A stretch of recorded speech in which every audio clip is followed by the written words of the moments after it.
mucha ilusión.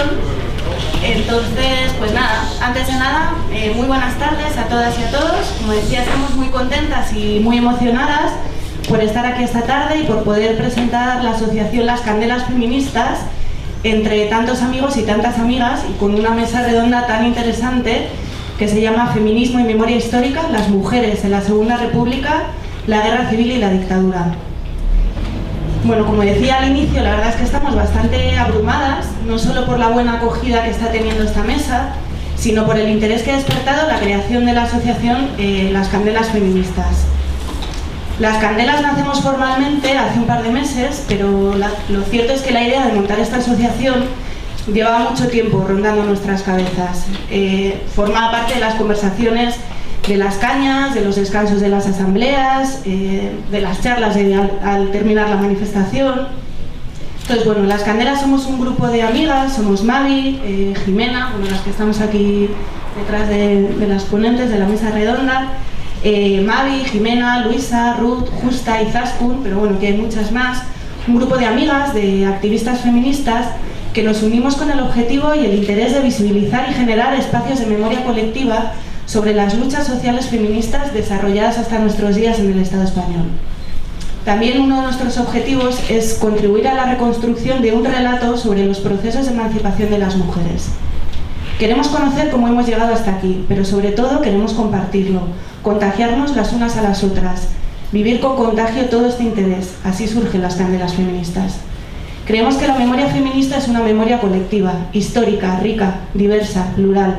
Una memoria que en muchos casos no forma parte de los libros de texto ni de los relatos oficiales de la historia. Una memoria que, como dice Elizabeth Jelin, no está depositada en ningún lugar, pero se mantiene abierta y activa en las cabezas y en los corazones de la gente. Una memoria que en un momento dado busca cauces alternativos de restitución, busca transformar los sentimientos personales en significados colectivos y públicos. Costureras, políticas, abuelas, cigarreras, guerrilleras, activistas, trabajadoras del hogar, madres, obreras, feministas, hermanas, escritoras, científicas, periodistas. Millones de mujeres han movido y mueven el mundo sin un relato que las visibilice, que las ponga en la historia para resignificar el presente y dibujar un futuro más digno para todas las personas. La historiadora vasca Miren Jona los llama los lugares de memoria, espacios que convierten la memoria colectiva en patrimonio histórico común. Espacios que no tienen que ser solo físicos, sino que pueden ser también simbólicos. Actos, fechas como el 8 de marzo, o incluso pequeños gestos que transforman los imaginarios. Esa es nuestra idea desde la memoria, y ese es el sentido de este acto. Crear un pequeño lugar de memoria en el que personas, mujeres, feministas, activistas y represaliadas nos encontremos y contribuyamos a visibilizar las luchas feministas en el Estado español. Con este acto queremos reconocer a todas aquellas mujeres que durante la República, la Guerra Civil y la Dictadura sentaron las bases de muchos de los logros y de las libertades que a día de hoy disfrutamos las mujeres y las personas. Y con esta ilusión nacemos Las Candelas. Mucha gente nos ha preguntado por el nombre, y lo cierto es que fue uno de nuestros grandes debates. Teníamos muy claro lo que nos apetecía hacer, queríamos trabajar en torno a las genealogías feministas, pero queríamos que el nombre fuera fiel al grupo, porque nosotras no somos académicas, con todo nuestro respeto a las académicas y el trabajazo que hacen y con quien nos gustaría contar en el futuro. Y así, en el cómo nombrarnos, pasamos de ser ateneas a cartógrafas, y justo cuando íbamos encaminadas a ser unas bohemias, se nos encendió la luz y nos decantamos por ser candelas. Candelas que ponen luz, porque iluminan, y desde la humildad, sobre todo, queremos contribuir a visibilizar el pasado y el presente de las luchas feministas. Pero también queremos dar candela. Como decíamos al principio, somos ante todo un grupo de amigas de diferentes edades y trayectorias que se juntan con más feministas para celebrar que echamos a ministros, que montamos acciones contra los recortes sociales que padecemos a diario, que nos solidarizamos con las personas refugiadas y nos indignamos contra las políticas antipersonas de la Unión Europea. Por eso, porque solas no podemos y somos muchas, el acto de hoy es una humilde presentación que cuenta con grandes ponentes y que pretende animar a todas aquellas mujeres que les apetezca acercarse a las candelas para hacer que la llama sea un poquito más grande y para que juntas podamos poner en marcha un montón de proyectos, ideas y lugares de memoria. Por último, no queríamos dar paso a la mesa redonda sin agradecer a todas las personas que nos han animado a montar no solo la asociación, sino también este acto. Hoy hay muchas caras conocidas y estamos muy contentas. Por último, nos gustaría comentar que tenemos un correo electrónico que es info@candelasfeministas.org. Para quien quiera consultar actividades, también va a recorrer una hoja de firmas en la que podéis apuntar vuestros correos electrónicos para estar al tanto de las cosas que vamos haciendo. Más adelante lanzaremos también una web en la que estamos trabajando y tenemos también un Twitter que es @candelasfem, desde el cual tuitearemos lo que sucederá durante la jornada con el hashtag Memoria Feminista. Muchas gracias.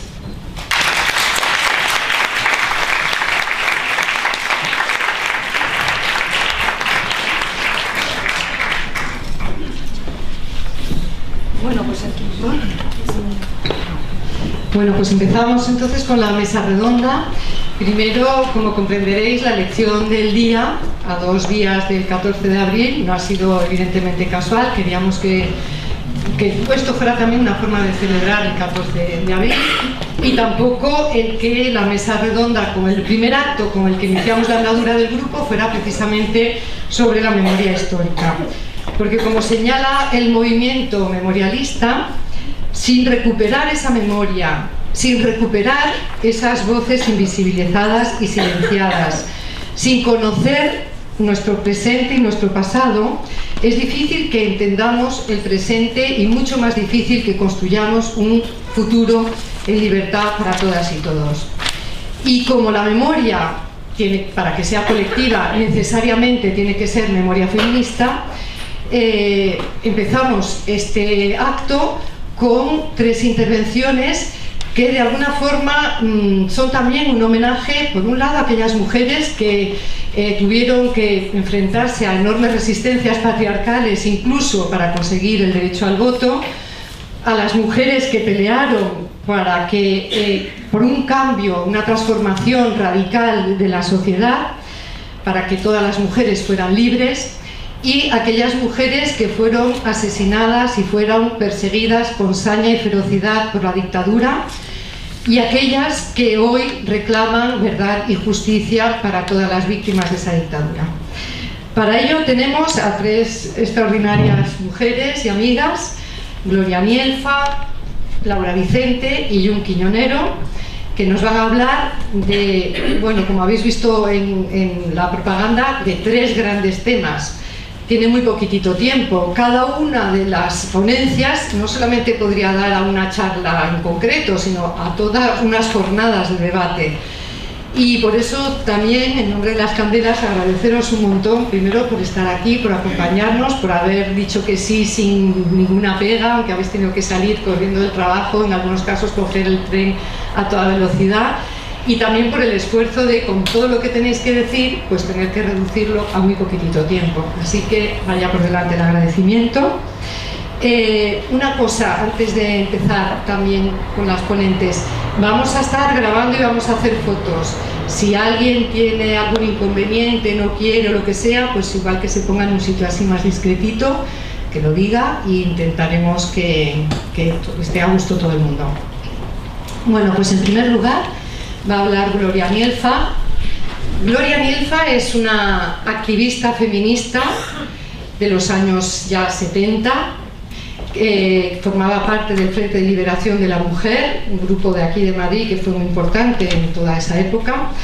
Ella es catedrática de Historia Contemporánea en la Universidad Complutense, autora de, bueno, como todas las que están aquí presentes, de muchos estudios, libros, documentos. Quería señalar 2 en concreto.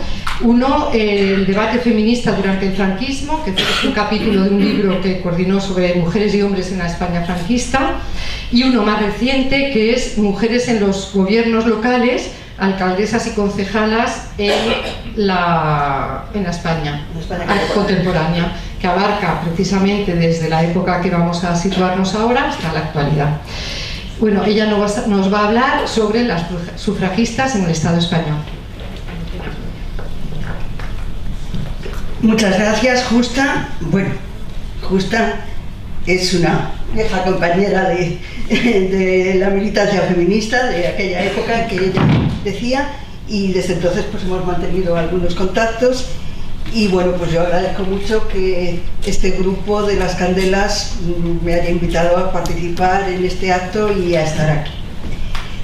Bueno, ella ya os ha dicho que a mí me ha pedido que hable de las sufragistas, del desarrollo del sufragismo en España, en la Segunda República.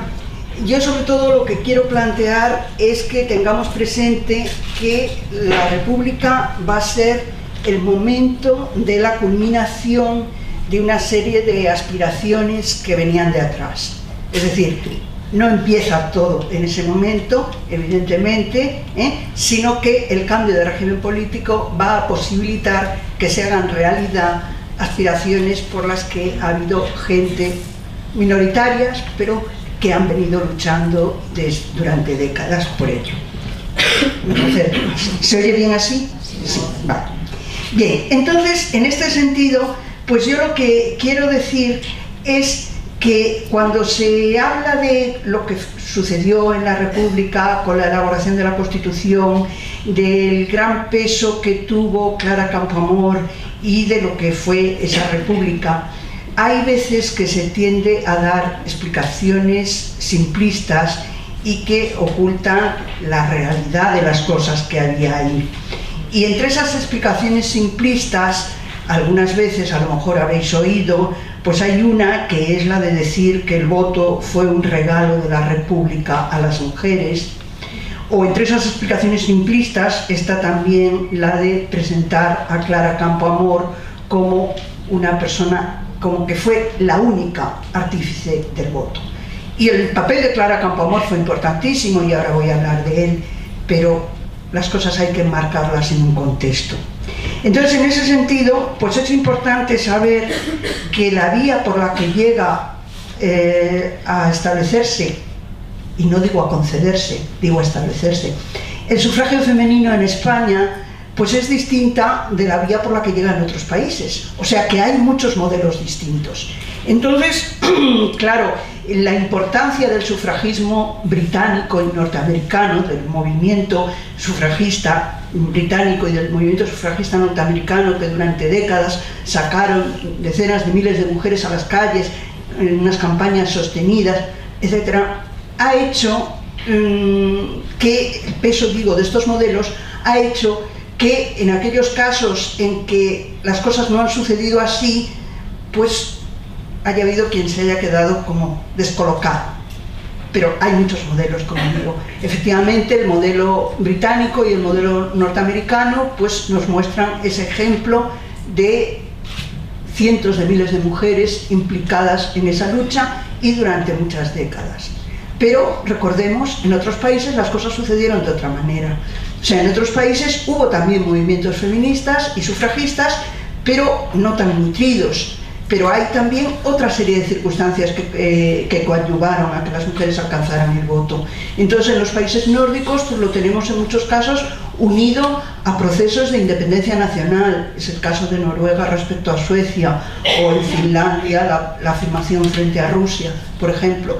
O en otros países pues llega tras el desmoronamiento de antiguos imperios, lo que sucede al final de la Primera Guerra Mundial, cuando se hunden los imperios, los viejos imperios centrales, y se establecen repúblicas. Es la República de Weimar en Alemania, son las nuevas repúblicas que aparecen en Austria, en Hungría, nuevos países, digamos. Bueno, y hay otros países donde el sufragio va a ser más tardío, dentro de los países europeos y cercanos a nosotras, como es el caso francés o el caso italiano, donde las mujeres no lo van a conseguir hasta después de la Segunda Guerra Mundial. Y claro, no deja de ser llamativo, en Francia, el país donde ya en la Revolución Francesa, a finales del siglo XVIII, estuvo planteada la existencia de clubs de mujeres, de clubs políticos femeninos y la reivindicación de la ciudadanía para las mujeres. Sin embargo, ya digo, en esos dos países, Francia e Italia, dentro de los países cercanos al nuestro, pues va a ser más tardío. Bueno, de modo que, dicho esto, me centro en el caso español. Y en el caso español yo os decía que la República va a ser el momento de la culminación de esas aspiraciones. Entonces, esas aspiraciones pues podemos verlas reflejadas, por ejemplo, en la encuesta que Carmen de Burgos, una periodista, planteaba ya en la primera década del siglo, en 1906, desde las páginas del periódico donde escribía El Heraldo de Madrid, pues planteaba una encuesta a ver entre los lectores y lectoras a ver si eran partidarios del sufragio femenino. Mayoritariamente no salía entonces que fueran partidarios del sufragio femenino, o sea, que la población fuera partidaria del sufragio femenino. Pero bueno, a mí yo he estado viendo ayer precisamente esa exposición que a lo mejor algunas de las personas que estáis aquí la habéis visto, esa exposición que ha estado, que se terminaba hoy en el cuartel del Conde Duque, titulada Ellas las sufragistas, una exposición pequeñita, pero que recogía algunos paneles con periódicos, algunas páginas de periódicos y revistas que están en la hemeroteca municipal y donde se veían acciones feministas. Bueno, y ahí, por ejemplo, concretamente ahí estaba la foto de cuando la Cruzada de Mujeres Españolas, dirigida también por Carmen de Burgos, en 1921 entrega en el Congreso de los Diputados una petición firmada por cientos de mujeres españolas, reivindicando el sufragio, entre otras cosas, además de un cambio de las leyes, de una reforma de los códigos, de lo que una historiadora ha llamado una renegociación total de las relaciones de género en ese momento. Marta del Moral es la que ha escrito eso. Bueno, pues decía entonces que eso no se llegó a discutir en el Congreso, ahí entró esa petición, pero eso no se llegó a discutir. Bueno, y entonces sabemos que es la República, esa República que hoy hace 85 años que se celebraron esas elecciones municipales que 2 días después dieron lugar a la proclamación de la República, el 14 de abril. Bien, entonces va a ser en esa República cuando en la Constitución, en el debate constitucional, vemos planteada la cuestión del sufragio, de lo que podemos llamar el sufragio universal, porque yo llevo mucho tiempo diciendo que en los libros de historia, si leemos los libros de historia de España, leemos que el sufragio universal se alcanzó en 1890 y en 1931 se alcanzó el sufragio femenino. Y quienes hayan asistido a mis clases me habrán oído muchas veces decir que más bien lo que se alcanzó en 1890 fue el sufragio masculino y que es el sufragio universal el que se alcanzó en 1931. Entonces, nos encontramos con que la República, ya como la República sabéis que llegó a partir del resultado de unas elecciones municipales, pues estaban pendientes de celebrarse unas elecciones generales, unas elecciones a Cortes, y entonces la República convoca esas elecciones al mes siguiente de establecerse, las convoca en mayo y se celebran en junio. Y ya en el decreto de convocatoria de esas elecciones establece que las mujeres van a ser elegibles, no electoras, pero sí elegibles. Y eso es lo que posibilitó que en esas primeras elecciones fueran elegidas 3 mujeres diputadas, Clara Campoamor, Victoria Kent y Margarita Nelken. Si bien Margarita Nelken un poco más tarde, porque en la provincia de Badajoz hubo una repetición de elecciones y es donde ella se presentaba. Bueno, de modo que ese verano ya se constituyen las Cortes y se crea una comisión constitucional que va a elaborar el anteproyecto de constitución. Y Clara Campoamor se ha apuntado a esa comisión constitucional. Bueno, ¿y quién es Clara Campoamor? Pues Clara Campoamor es una mujer que es abogada, pero es una mujer que ha estudiado Derecho ya mayor, es una mujer que antes de estudiar la carrera de Derecho ha ejercido distintos oficios, ha sido modista, dependienta, mecanógrafa, profesora de adultas.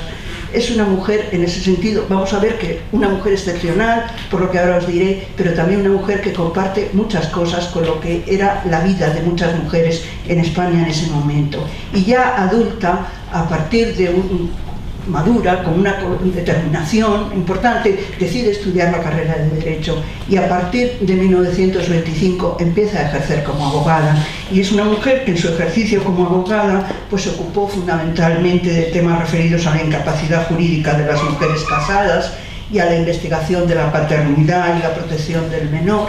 Bueno, pues esta diputada, esta abogada que es diputada por el Partido Radical, se apunta a la comisión que va a elaborar ese proyecto de constitución.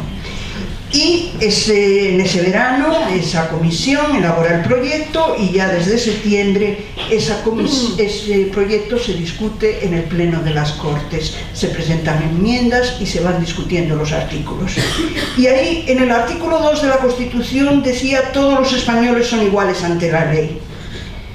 Con lo cual ya, bueno, podríamos haber pensado que ya todo estaba claro, si todos los españoles son iguales ante la ley, pero en el artículo 23, en el proyecto se decía: no podrán ser fundamento de privilegio jurídico el nacimiento, la clase social, la riqueza, las ideas políticas y las creencias religiosas. Se reconoce en principio la igualdad de derechos de los dos sexos. Y Clara Campoamor había presentado un voto particular pidiendo que se suprimiera esa línea, esa frase de se reconoce en principio la igualdad de derechos de los dos sexos, y en cambio se agregara el sexo entre las variables que no podían ser fundamento del privilegio jurídico: el nacimiento, la clase social, la riqueza, etc. Finalmente esto se aprobó así.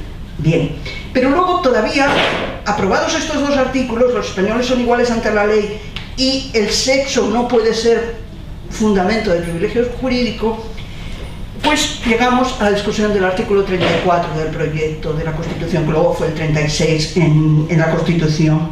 Y en el proyecto se decía: los ciudadanos de uno y otro sexo mayores de 21 años tendrán los mismos derechos electorales conforme determinen las leyes. ¿Por qué era esto así? Pues porque en ese momento ya los distintos partidos llevaban en su programa la igualdad de derechos electorales para las mujeres. Y por tanto, así queda propuesto. Eso es lo que respondía a los programas de esa mayoría republicana. Pero, vale, 5 minutos. Pero cuando llega el momento de discutirlo, entre las filas republicanas hay mucho miedo a cuál va a ser el sentido del sufragio de las mujeres. A ver si las mujeres van a votar por la derecha y eso va a poner en peligro la República.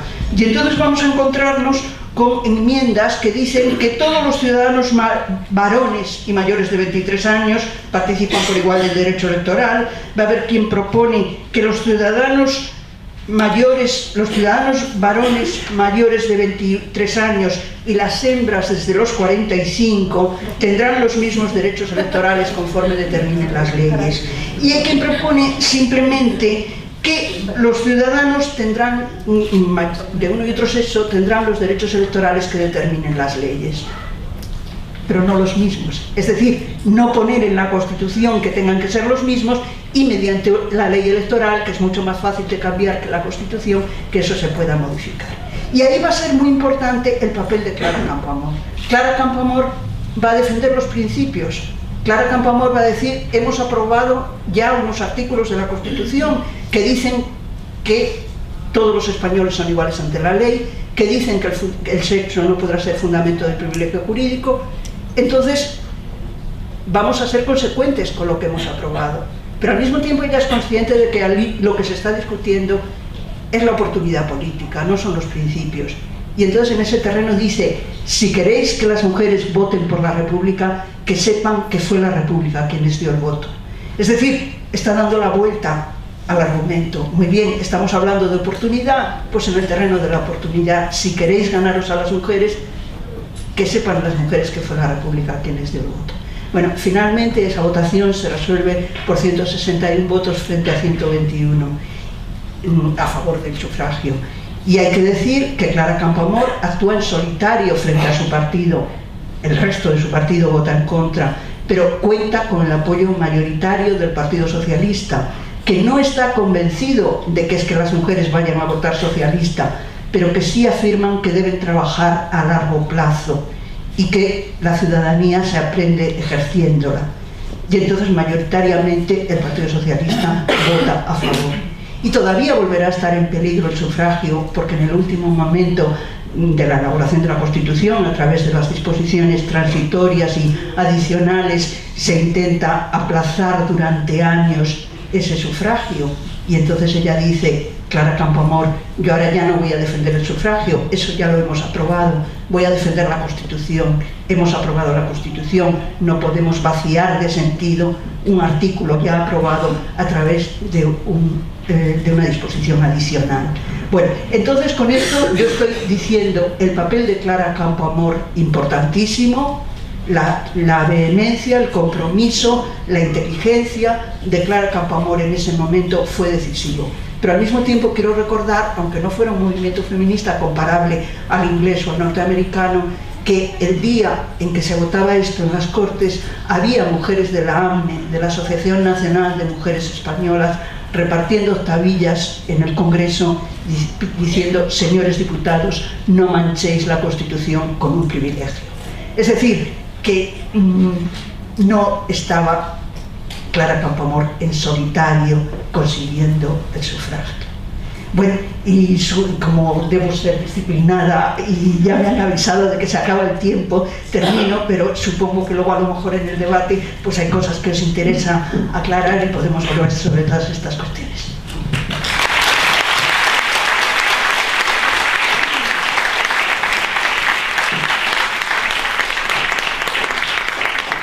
Muchas gracias, Gloria. Ahora va a intervenir Laura Vicente. Laura es doctora en Historia de Enseñanza Secundaria en Barcelona. Ella es especialista en Historia Social, Historia de las Mujeres y también sobre estudios sobre el movimiento anarquista. Autora de varios libros, entre otros uno sobre Teresa Claramunt, que es una de las pioneras feministas anarquistas. Y quería destacar también un artículo que habla del feminismo anarquista desde sus orígenes internacionalistas a mujeres libres, y ella va a situarnos también en esa época y en la época de la Guerra Civil, y a destacar el papel de una organización feminista, autodenominada feminista, como fue Mujeres Libres. Hola, buenas tardes. Bien, voy a intentar sintetizar también, porque también pensaba que podía hablar un poco más y voy a intentar no sobrepasar el tiempo y por tanto llegar hasta el final. Bien, voy a remontarme otra vez hacia atrás porque, aunque Gloria lo ha hecho también, pero se ha centrado en el tema específico del voto, y yo quiero dar una visión un poco más amplia. Como ya he mencionado, realmente no se puede hablar solo de feminismo, sino de feminismos, no solo respecto a España con respecto a los demás países, sino incluso dentro también del propio país. Bien, partir evidentemente de cuestiones que sabemos todas y todos, me imagino, y es que el sistema de género que se estructura en el siglo XIX y que todavía estaba vigente cuando se inicia la década de 1930, es un sistema que tiene como, desde mi punto de vista, tres pilares importantes. Por un lado, el sistema jurídico.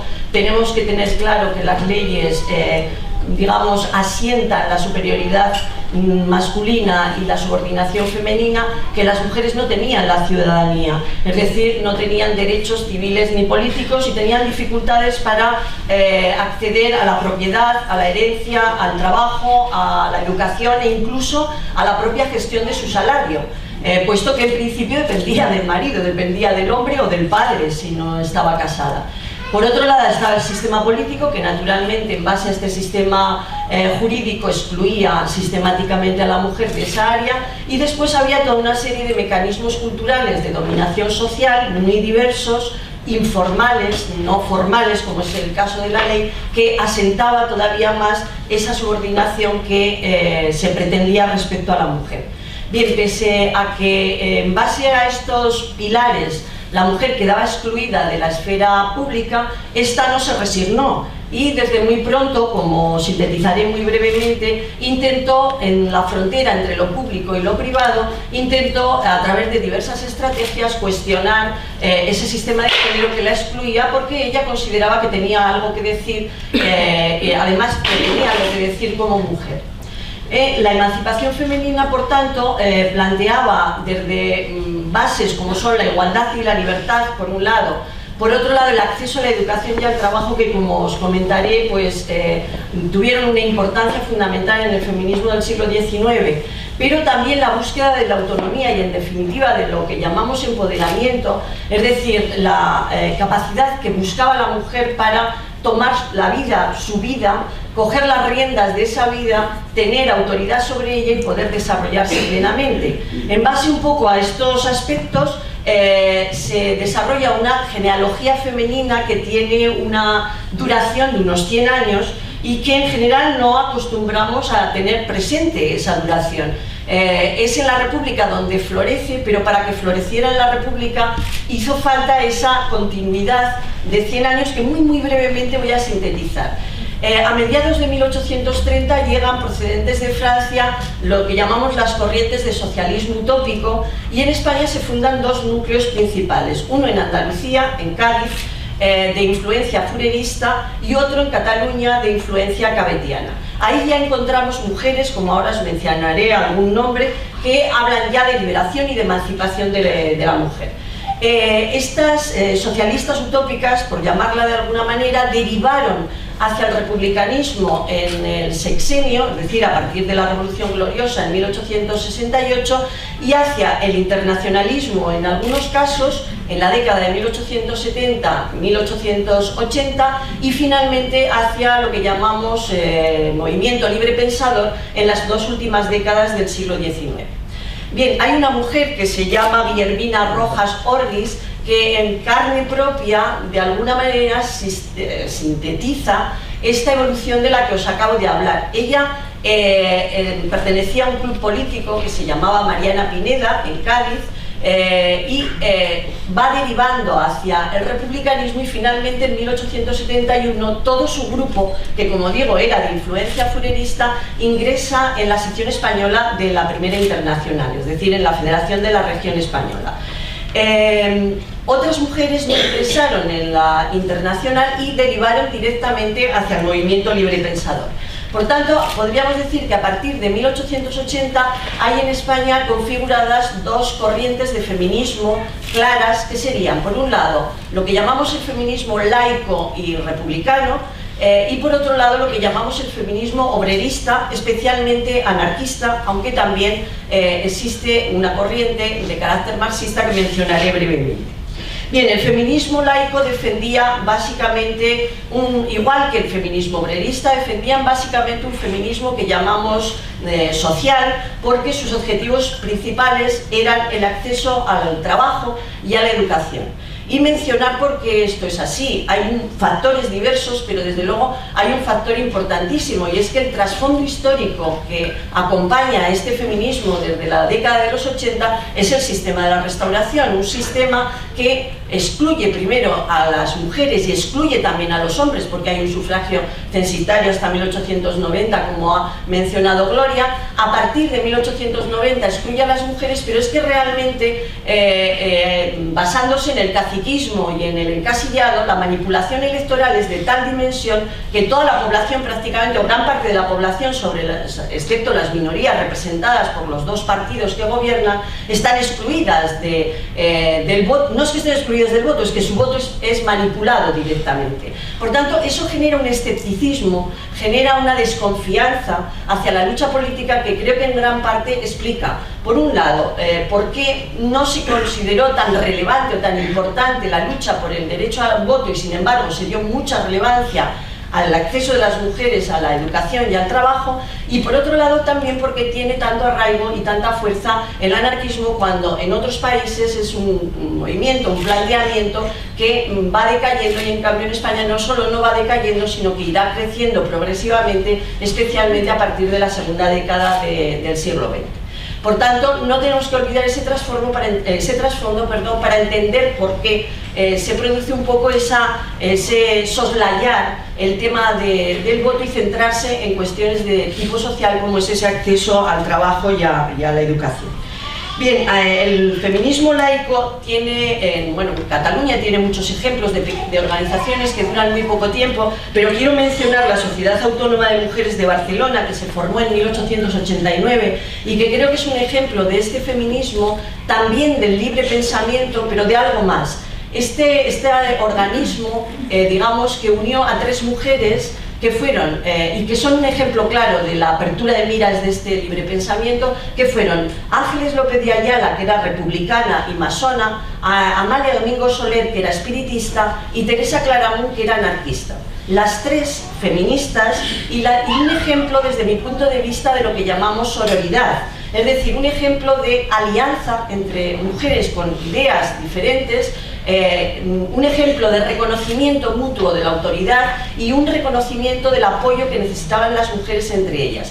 Para que veáis hasta qué punto llega esta sororidad, Teresa Claramunt, que murió en 1931 en la pobreza más absoluta, fue enterrada en el nicho de Amalia Domingo Soler, de esta mujer espiritista de la cual era muy amiga, igual que de Ángeles López de Ayala, y que pudo ser enterrada en ese nicho, por ejemplo, por tanto llegó esa sororidad hasta después de la muerte, por decirlo de alguna manera. Bien, el feminismo obrerista anarquista tiene 2 pioneras destacadas, que son Teresa Claramunt y Teresa Mañé. Esta última, llamada también Soledad Gustavo, quizás es más conocida por ser la madre de Federica Montseny. Estas pioneras establecieron ya una crítica clara al sistema patriarcal, afirmaron que era el hombre el principal responsable de la inferioridad de la mujer y, sobre todo, y muy importante, ligaron la lucha de género con la lucha de clases, considerando que ambas eran relevantes para que la emancipación de las mujeres pudiera realizarse. Dieron muchísima importancia a la explotación que sufría la mujer obrera, la mujer trabajadora, y en este sentido, por tanto, consideraban que esta explotación no se daba solo en el taller o en la fábrica, sino también en la casa. Pero además es un planteamiento muy influido por el neomalthusianismo, que planteaba una ética sexual nueva que marcaba la diferencia entre el placer y la reproducción, algo tremendamente moderno y avanzado, y pensemos que estamos hablando de los años 80 del siglo XIX, no estamos hablando de ayer, estamos hablando de un periodo de tiempo muy atrás en el tiempo. Cuestionaron el matrimonio y la familia burguesa a través de lo que llamaron amor libre o amor plural. ¡Oh, pues si no he entrado en la República! Bueno, pues nada, salto esto, me voy a la República. Es decir, ¿qué quiero decir con esto? Que esta genealogía de 100 años florece efectivamente durante la Segunda República porque hay mucho detrás, hay todo un camino que, aunque realmente no podríamos decir que es multitudinario y que fuera muy numeroso, realmente estamos hablando de mujeres avanzadas a su tiempo, realmente tenía mucho avanzado para que este feminismo pudiera, digamos, explosionar, ¿no?, durante la República en condiciones más igualitarias y demás. Yo digo que las mujeres estuvieron unidas por eslabones de sororidad durante 100 años y que era lógico que, por tanto, en la República pues todo eso emergiera.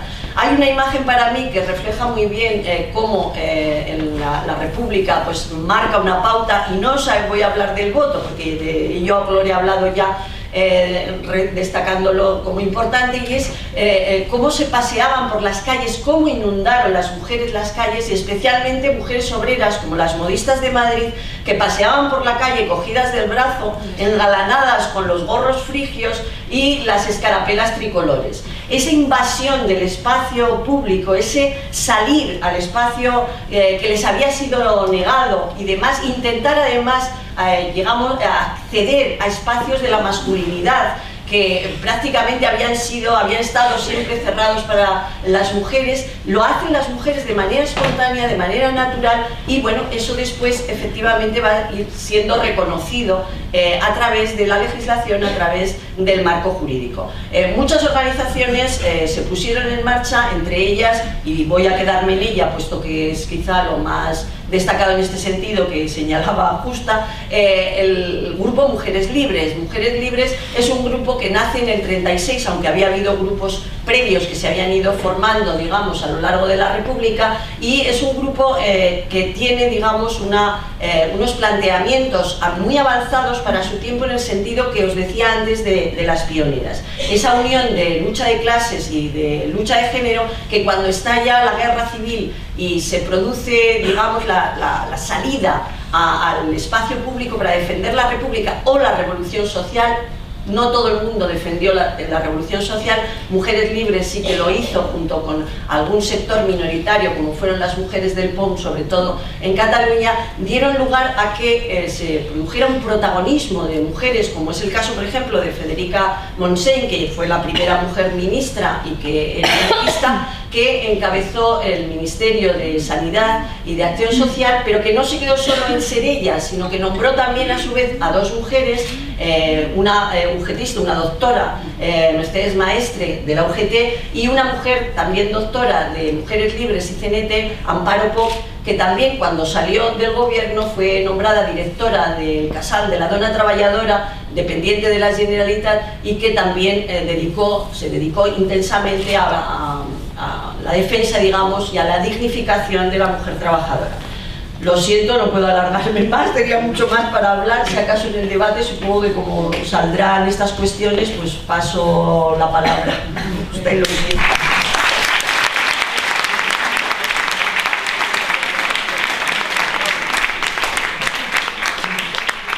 Gracias, Laura, y seguro que por eso queremos dar un espacio para el debate y que luego podáis también hacer una segunda intervención.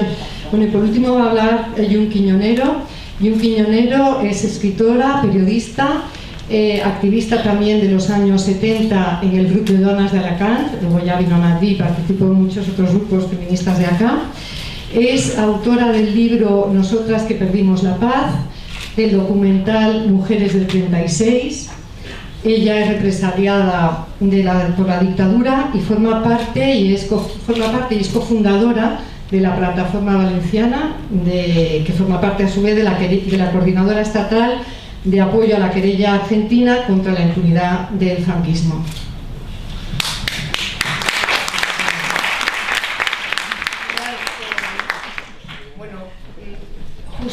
Cuando me invitó a esto hace mes y medio y me dijo que nacía este grupo, fue una noticia maravillosa para mí, porque llevo unos cuantos años, en los últimos años, como enfadada con el feminismo, ¿no? Porque no conseguíamos vincular ese puente, ¿no? Que necesitábamos entre la lucha por la memoria democrática y la lucha de las mujeres.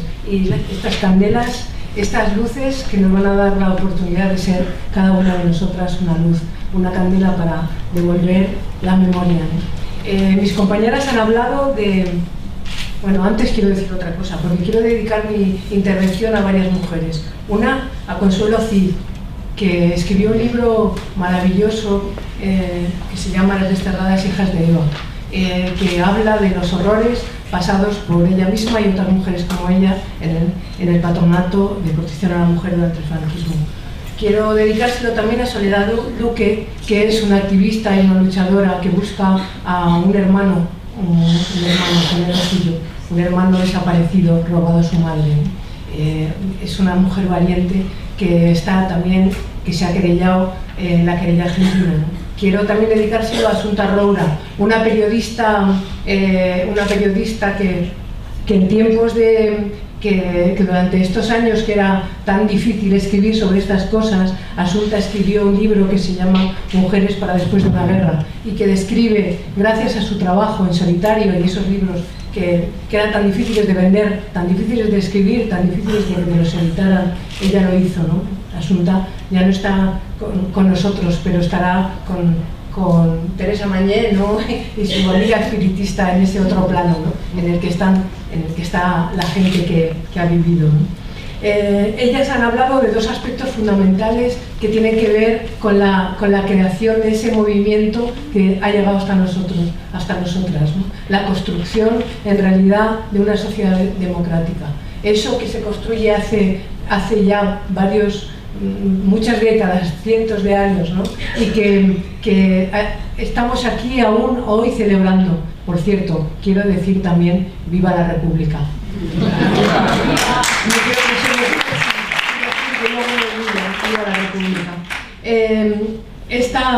esta me he quedado, no, la República me he ido del asunto.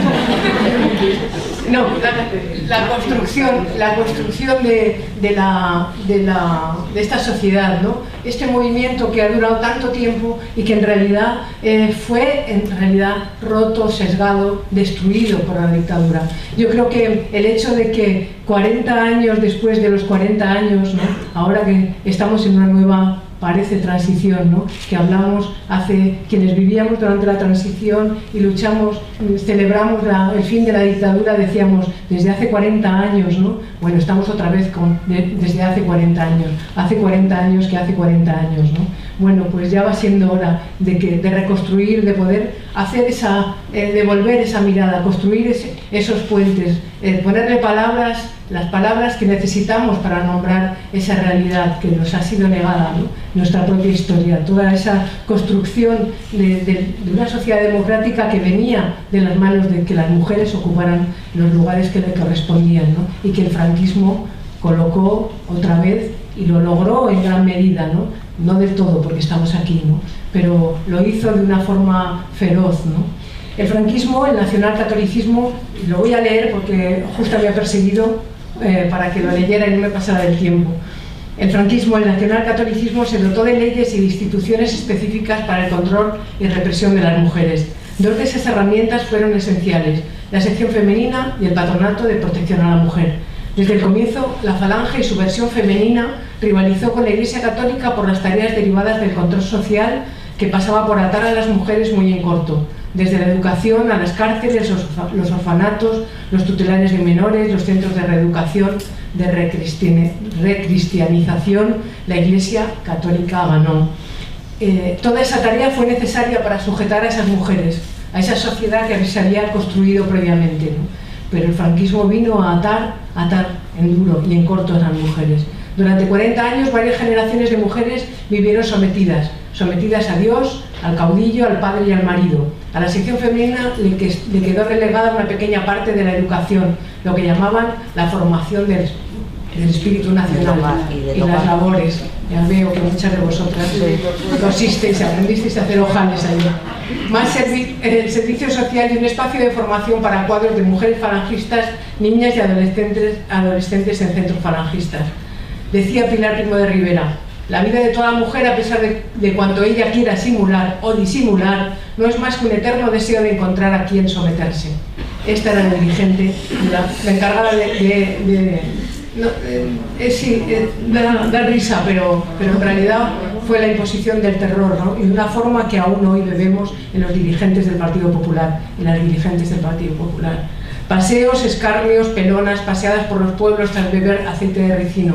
Mujeres que perdieron a sus compañeros, que se quedaron aisladas, que se vieron obligadas a casarse con quien no querían para sobrevivir. Mujeres que fueron violadas, torturadas, amenazadas, obligadas a no visitar el cementerio o el lugar donde quedó enterrado el padre, el hermano, el marido, o a no saber dónde estaba enterrado. El maltrato a la esposa era una práctica generalizada, se concedía como un derecho más que como una actitud ilícita. La violencia contra las mujeres en la casa era la continuidad de una sociedad sin derechos, y las cárceles repletas de mujeres republicanas que luego fueron desterradas. Cárcel dentro y cárcel fuera.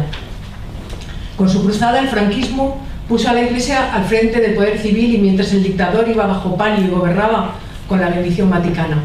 En cada plaza, en cada parroquia, en cada barrio, en cada confesionario, en cada púlpito, en cada casa, se materializaba la doctrina machacona del sometimiento de las mujeres, la ocultación del cuerpo, la negación del sexo y del placer. Las mujeres quedaron disminuidas, sometidas a un tutelaje férreo y con la imposibilidad de tener vida propia, salvo bajo el resguardo de algún varón, hermano, padre o marido. Es en ese contexto de sometimiento en donde se crean las condiciones para los delitos de lesa humanidad contra las mujeres. Se les niega autonomía, capacidad, medios y derechos, e incluso el fruto de su vientre. Para eliminar la disidencia política, a las mujeres se las encarcela, se las fusila, se las condena al exilio y se las separa de sus hijos e hijas en las prisiones. A todas creyentes o no se les impone la obligatoriedad de la fe en un Dios creado a la imagen del dictador, que el mismo Papa y la Conferencia Episcopal aplauden. La fe es forzosa y en las cárceles el bautismo obligatorio. Matilde Landa es una de esas víctimas que se suicidó antes de ser bautizada, por el obispo en Mallorca. La impunidad fue la marca de la transición, el atado y bien atado del testamento de Franco. Él logró silenciar y alargar tras su muerte las atrocidades cometidas y consolidar sin represalias el poder adquirido, arrebatado a la soberanía popular durante décadas. Las mujeres, las disidentes, las rebeldes, las humildes, fueron el eslabón más débil de un sistema que para sobrevivir requería afianzar el sometimiento del género femenino. Ha costado décadas que la sociedad civil abandonada de buena parte de las élites políticas democráticas fuera capaz de levantarse y reclamar la memoria de las víctimas de tantas décadas de dictadura a las que nunca se le pidieron cuentas. Hubo que esperar hasta el 2007 para que una ley se propusiera un acercamiento tibio al reconocimiento de las víctimas del franquismo. Aún estamos en eso, aún estamos en esa búsqueda, ¿no? Tras el golpe militar contra la República, una parte de la geografía española quedó en manos del fascismo en el 36 y comenzó a imponerse desde el 36 la represión. En la otra mitad, en la España republicana, la dictadura se impuso en el 39. Hubo 3 años más de libertad, de lucha en la que las mujeres ejercieron la plenitud de sus derechos y ocuparon además en las ciudades, en todas las ciudades, ocuparon un papel preponderante, ¿no? ocupándose de tareas que se suponía para las que no estaban preparadas, ¿no? Eso fue el ejercicio también de la ciudadanía y el empoderamiento de las mujeres durante los 3 años de la República, mientras hubo guerra y las mujeres resistieron, además también en el frente. De ahí en adelante, años de desempleo, de hambre, de represión continuada se extendieron por toda la geografía española y durante décadas tras el fin de la guerra. La sección femenina fue la institución falangista destinada para el adoctrinamiento de las mujeres. Su presidenta afirmaba, entre otras cosas, también: las mujeres nunca descubren nada, les falta el talento creador reservado por Dios para las inteligencias varoniles. Nosotras no podemos hacer más que interpretar mejor o peor lo que los hombres nos han hecho. Hermana del fundador de la Falange, Pilar Primo de Rivera partía de la idea de la inferioridad de las mujeres, teoría avalada por la Iglesia y corroborada por la misoginia fascista de las teorías de Antonio Vallejo Nájera, un médico que había estudiado en la Alemania nazi, ¿no? Que dirigió los servicios psiquiátricos del ejército franquista y quien afirmaba: a la mujer se le atrofia la inteligencia como las alas a las mariposas de la isla de Kerguelen, ya que su misión en el mundo no es la de luchar en la vida, sino acunar la descendencia de quien tiene que luchar por ella. Vallejo Nájera, que lleva el apellido algunos famosos o prestigiosos periodistas, o algunos escritores y algunos psiquiatras que conocemos en nuestro presente, ¿no? Vallejo Nájera fue todavía más lejos y promovió que en las cárceles de Franco se les arrebatara a los hijos y las hijas a las presas. En su libro La locura y la guerra, psicopatología de la guerra española, afirmaba: la segregación de estos sujetos, hablaba de las mujeres, desde la infancia podría liberar a la sociedad de una plaga tan temible. Decía Pilar Primo de Rivera en sus discursos: todas aquellas mujeres que el gobierno no considera que se le debe imponer un castigo ejemplar, a todas ellas tenemos que incorporarlas, que lleguen a olvidarse de su procedencia. Queremos que todas las mujeres tengan una formación religiosa, apartándolas de ciertas cosas que no son necesarias y que les impide percibir toda la grandeza de la liturgia ordenada por la Iglesia. No era broma, hicieron eso. Mientras se condena cualquier tipo de control anticonceptivo, se anula la autonomía de las mujeres en todos los ámbitos de la ley, hasta de poseer un libro de familia si no hay varón que reconozca a la criatura nacida. La patria y no cada una de las mujeres pasó a ser la artífice de la maternidad, el aumento de la natalidad un objetivo nacional. Para las descarriadas, como les llamaban ellos, se crearon instituciones cuya tarea específica era la vigilancia de la moralidad de las mujeres más allá de la vigilancia estricta desde la escuela, la iglesia y la casa. El Patronato de Protección a la Mujer fue creado en 1936. En 1941, bajo la presidencia de la esposa de Franco, del dictador, Carmen Polo. Las comisiones provinciales del patronato elaboraban un informe anual de seguimiento en el que debía responder este informe a preguntas sobre decencia, informar sobre el pudor femenino, libertades admitidas socialmente y escándalos aislados. Los informes hacían especial mención a amancipamientos públicos conocidos, a caídas de solteras, a homosexualidad, a abortos, infanticidios y otras observaciones sobre la honestidad de la mujer. Para ello se decía: Ejercerá funciones tutelares de vigilancia, recogida, tratamiento e internamiento sobre aquellas menores que los tribunales, autoridades y particulares le confíen, especialmente a las menores de 18 años, a las que mantienen en reformatorios propios y colegios de religiosas o en vigilancia dentro de sus casas. Imaginad que esto suponía que en todas las ciudades, en todos los pueblos, había unas personas encargadas, una especie de trabajadoras sociales, ¿no? para estos centros, para estos patronatos en cada provincia, iban por los pueblos, recogían información de la Guardia Civil, a veces de la propia familia, a veces eran la propia familia quien llevaba a la hija a estos centros, o el cura que decía determinada información sobre estas jóvenes y acababan en el patronato de protección a las mujeres, encerradas sin ninguna garantía desde los 18 hasta los 25 o los 26 años. No están cuantificadas todavía el número de mujeres durante esos más de 40 años, porque el patronato cerró después en el 84. ¿Cuántas miles de mujeres han pasado por los centros, ¿no? Para las más pobres, para las derrotadas, las sobrevivientes, quedaba la miseria. Se conformaba una mayoría social de mujeres expuestas a la más total impunidad.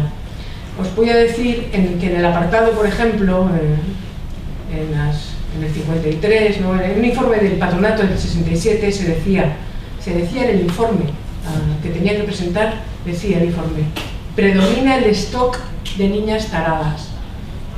Eran los años ya en el que el Opus Dei había llegado al gobierno franquista y utilizaban ya el lenguaje de marketing, ¿no? Entonces, el stock de niñas taradas. El informe califica a las jóvenes como desviadas por sus deseos de afectividad y libertad. Asunta Roura cita algunos de los expedientes de estas jóvenes internadas. Y yo os convoco a todas, a vosotras, a las investigadoras, a las universitarias, que investiguéis, que entréis. Hay que asaltar los archivos y pues, ponerle luz a esta historia, ¿no? Número 276, un informe de 16 años, natural de Madrid, encontrada a altas horas de la madrugada en un bar, acompañada de una mujer de mala vida. La trajo a la policía para ser internada. Todas vosotras tendríais que estar en el patronato de protección. Número 504, de 16 años, natural de Madrid, prohijada por unos señores. Huyó de casa deteniéndola a la policía en Caspe. Pensaba llegar a Barcelona, donde tiene conocidos. Manifiesta haber tenido novio, pero sin caer. Número 387, de 26 años. Por hallarse en peligro de perdición, la interna una vocal del patronato. Fue religiosa durante algunos años. Número 159, de 18 años, natural de un pueblo de Toledo. Su padre está preso. Por no congeniar con él, se dedicó a la mala vida. Es joven díscola. Esta mujer acabó en el patronato de protección a la mujer. No quiero entristeceros nada más, ¿no? Lo que quiero es que ayudemos, que aprovechemos esta oportunidad, ¿no? Porque tenemos mucho trabajo que hacer, ¿no? Tenemos la oportunidad en este momento también de construir, de pelear por una nueva ley de memoria histórica, de memoria democrática, ¿no? De defender los derechos de las mujeres también desde una perspectiva de nuestra memoria, ¿no? Para entender cómo hemos venido aquí, ¿no?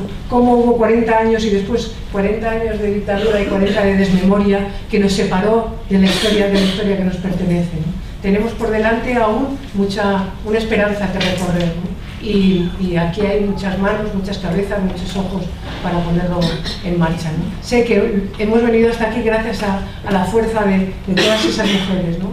Tanta resistencia, ¿no? Tanta resistencia desde el movimiento feminista durante el franquismo y luego después, ¿no? Construyendo tantas conquistas, ¿no? Tantos derechos que hemos hecho posible en todos estos años.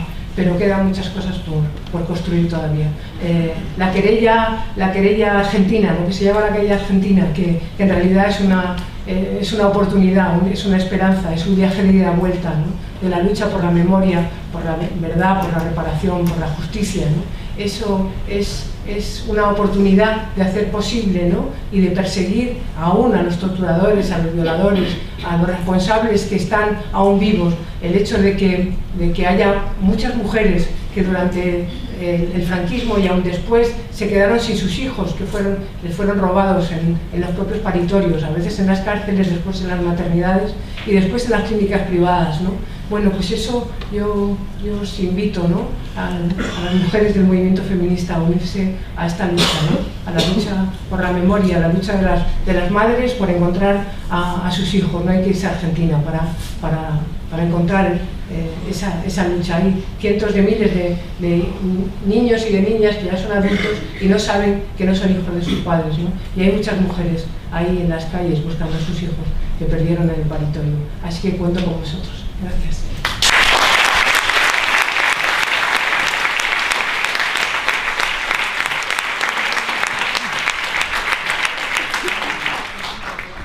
Bueno, pues ahora tenemos un tiempo para debate, para intervenciones, preguntas y luego tendrán ellas tres otro ratito de intervención.